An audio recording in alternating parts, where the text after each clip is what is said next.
Hi everybody and welcome back to HardReset.Info channel.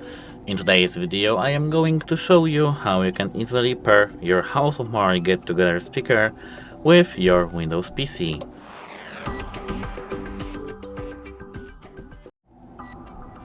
So, at first we need to do the right click on this Windows logo at the bottom of our screen, and here we have to click settings.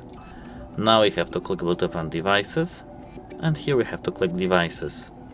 Now we have to click add device and Bluetooth here. Now we have to enter the Bluetooth pairing mode, and to do so we have to hold the finger on our Bluetooth button.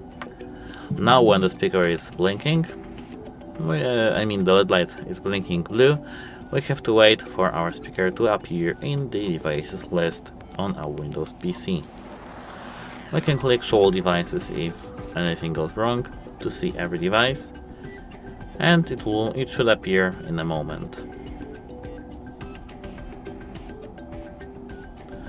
My Bluetooth driver is not that good, so make up in mind. Here, as you can see, we have our speaker itself. We have to click that, and now we have all done. That's it, hope it helps you and goodbye.